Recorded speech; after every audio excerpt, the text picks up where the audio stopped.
Hello दोस्तों, नमस्कार। GK Educare point में आपका स्वागत है। चलिए आज हम लोग लुसेंट से एक टॉपिक को पढ़ेंगे। टॉपिक है राज्य के नीति निर्देशक सिद्धांत।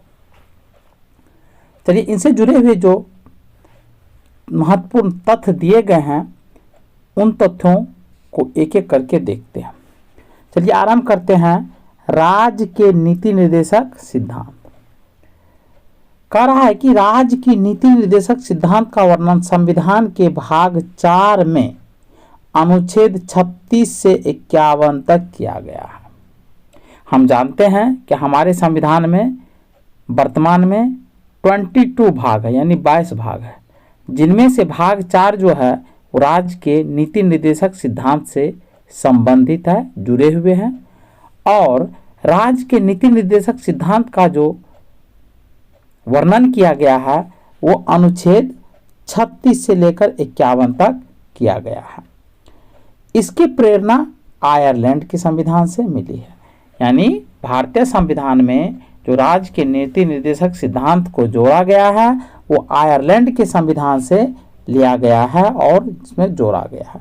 इसे न्यायालय द्वारा लागू नहीं किया जाता, यानी राज्य के नीति निर्देशक सिद्धांत को भारत के न्यायालय द्वारा लागू नहीं किया जा सकता, यानी इसे वैधानिक शक्ति प्राप्त नहीं है। यानी राज्य के नीति निर्देशक सिद्धांत को वैधानिक शक्ति प्राप्त नहीं है। फिर भी इस भाग में कथित तत्व देश के शासन में मूलभूत है, लेकिन राज्य के नीति निर्देशक सिद्धांत में जो बहुत सारी बातें दी गई है वो हमारे देश की जो शासन है उसमें वो मूलभूत रूप से जुड़े हुए हैं। और विधि बनाने में इन तत्वों को लागू करना राज्य का कर्तव्य है। लेकिन जब भी विधि बनेगा, कोई कानून बनेगा, तो उस स्थिति में ये जो राज्य के नीति निर्देशक सिद्धांत के बहुत सारे तत्व हैं उनको लागू करना पड़ता है, जो राज्य का कर्तव्य होगा। यानी भारतीय संविधान के अनुसार राज्य का नीति निर्देशक तत्व शासन के लिए आधारभूत है। कह रहा है भारतीय संविधान जो है उसके अनुसार राज्य के जो नीति निर्देशक तत्व है वो भारत में शासन करने के लिए उसको आधारभूत स्तंभ देता है। आगे बढ़ते हैं। भारत के संविधान में कल्याणकारी राज्य की संकल्पना का समावेश राज्य के नीति निर्देशक सिद्धांत में किया गया। यानी कल्याणकारी का अर्थ है कि राज्य लोगों के विकास के लिए कुछ कल्याणकारी कार्य करेंगे, जैसे कि स्कॉलरशिप देना, फ्री में जो जैसे आप कह सकते हैं कि मिड डे मील योजना जो चलाया जा रहा है, ये कल्याणकारी कार्य है जो राज्य के द्वारा किया जाता है। इन तत्वों का उल्लेख नीति निर्देशक सिद्धांत में किया गया। कल्याणकारी राज्य का उद्देश्य है सामाजिक आर्थिक प्रजातंत्र की स्थापना करना। कल्याणकारी राज्य का उद्देश्य है कि सामाजिक रूप से आर्थिक रूप से प्रजातंत्र की स्थापना करना होता है। यानी सामाजिक और आर्थिक प्रजातंत्र की स्थापना के उद्देश्य से ही संविधान में नीति निर्देशक तत्वों को शामिल किया गया है। अब कुछ नोट्स में दिए गए हैं कि भारत सरकार अधिनियम 1935 में अंतर्विष्ट यानी जोड़ा गया है अनुदेश प्रपत्र को भारतीय संविधान में राज्य के नीति निर्देशक तत्वों के रूप में समाविष्ट किया गया है। यह प्रपत्र 1935 के अधिनियम के तहत ब्रिटिश सरकार द्वारा भारत के गवर्नर जनरल और प्रांतों के गवर्नरों को जारी किया जाता था। यानी कह रहा है कि ब्रिटिश काल में भी सामाजिक आर्थिक प्रजातंत्र की स्थापना करने का प्रयास किया गया था और इसका प्रावधान 1935 के अधिनियम के तहत किया गया था। राज्य के नीति निर्देशक सिद्धांत निम्नलिखित है। अब इसमें चलिए जो महत्वपूर्ण तथ्य है उनको देखते हैं।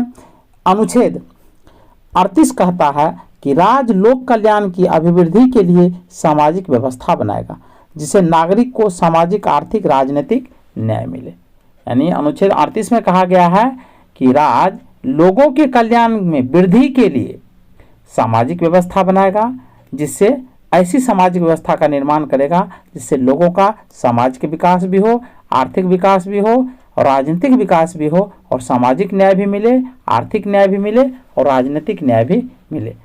अनुच्छेद 39 क यानी अनुच्छेद 39 क में कहा गया है समान न्याय और निःशुल्क विधि सहायता। समान न्याय यानी सबके लिए न्याय एक जैसा होगा और वह न्याय जो मिलेगा निःशुल्क मिलेगा और विधि सहायता के माध्यम से।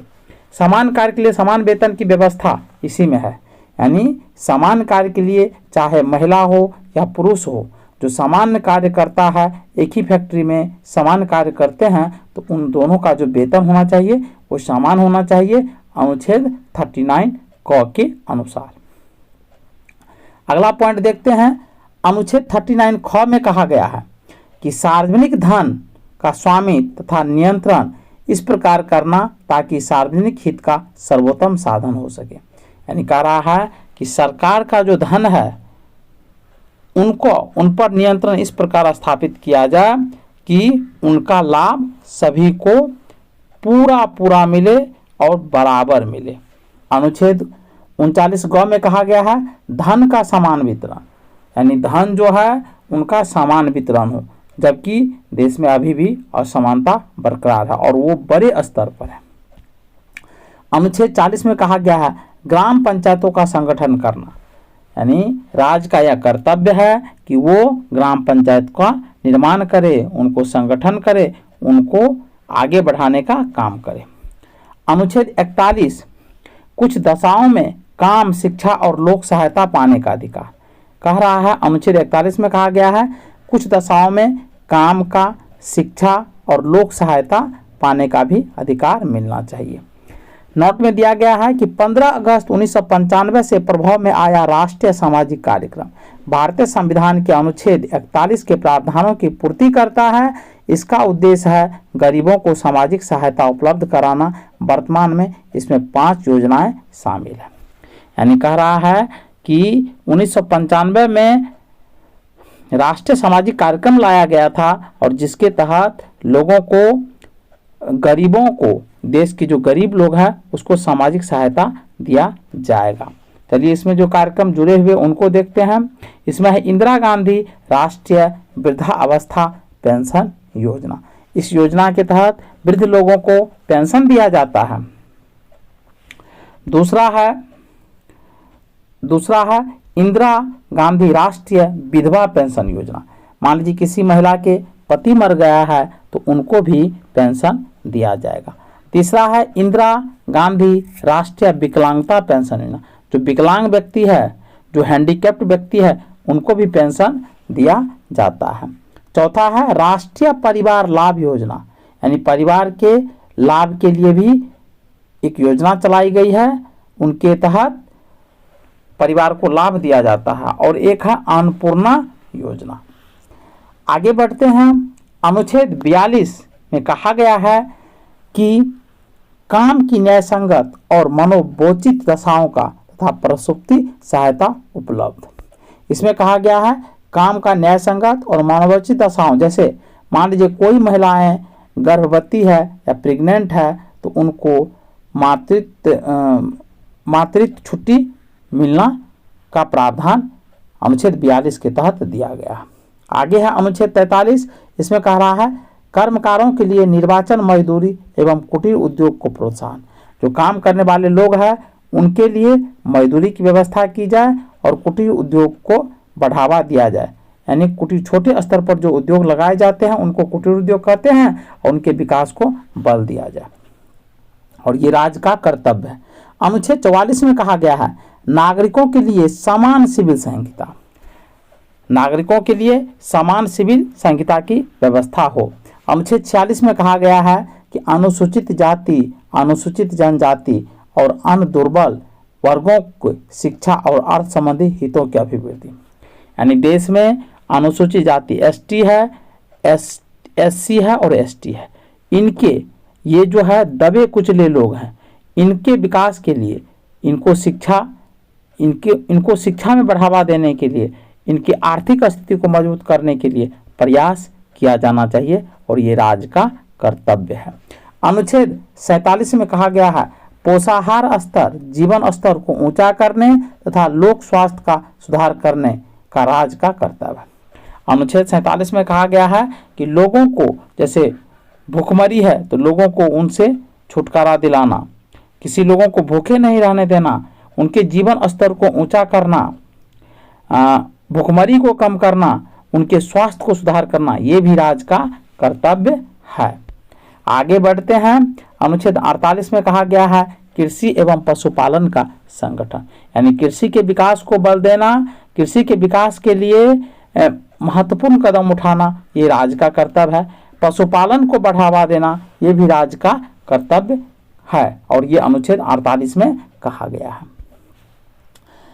अनुच्छेद 48 क में कहा गया है पर्यावरण का संरक्षण एवं संवर्धन और वन एवं वन जीवों की रक्षा। अनुच्छेद 48 क में कहा गया है कि हमारा जो नेचर है, पर्यावरण है, उनको नुकसान न करे, उनको बढ़ावा दे, उनको संरक्षण करे, उनका संवर्धन यानी उनके विकास के लिए प्रयास करे, और वन जीव यानी वन में, जंगल में जो वन में पेड़ पौधे हैं, उनमें जो जीव जंतु रहते हैं, उनकी रक्षा के लिए प्रयास करे। ऐसा कोई काम न करे जिससे वन जीव को किसी प्रकार की हानि हो, ये भी कर्तव्य राज्य का है। आगे है अनुच्छेद 49 यानी 49 में कहा गया है राष्ट्रीय महत्व के स्मारकों, स्थानों व वस्तुओं का संरक्षण। देश की जो राष्ट्रीय महत्व के स्मारक है, जैसे लाल किला है, इंडिया गेट है, गेटवे ऑफ इंडिया है, ताजमहल है, ये राष्ट्रीय महत्व के स्मारक है। इनको किसी प्रकार से नुकसान न करे, इनको बचा के रखे, इनको बढ़ावा, इनको सुरक्षित रखे, और ऐसे स्थानों को भी बढ़ावा दे और वस्तुओं का भी संरक्षण करे।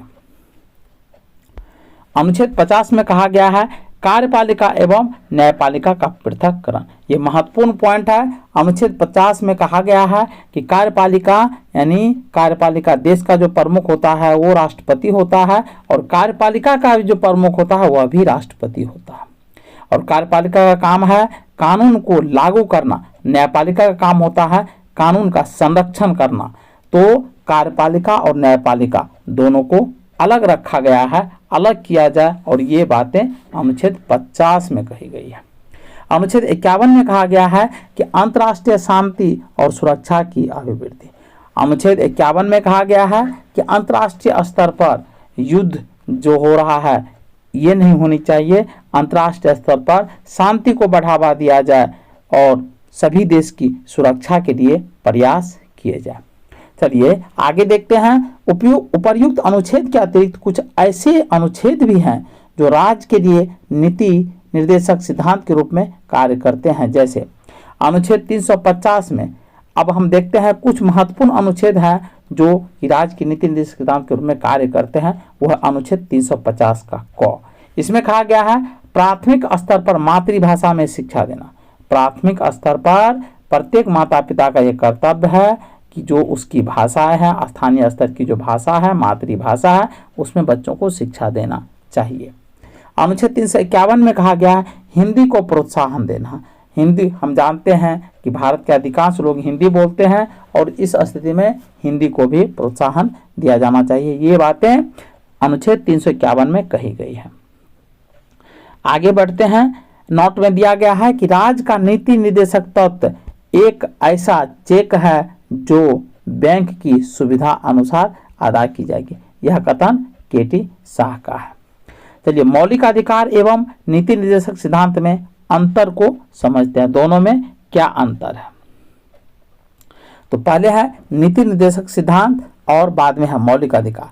चलिए नीति निर्देशक सिद्धांत में कहा गया है कि यह आयरलैंड के संविधान से लिया गया है, यानी नीति निर्देशक सिद्धांत जो है वो हमारे संविधान में आयरलैंड के संविधान से जोड़ा गया है, जबकि मौलिक अधिकार यूएसए यानी अमेरिका के संविधान से लिया गया है। दूसरा है कि नीति निर्देशक सिद्धांत का जो वर्णन है वो संविधान के भाग 4 में किया गया है, जबकि मौलिक अधिकार का जो वर्णन है वो संविधान के भाग 3 में किया गया है।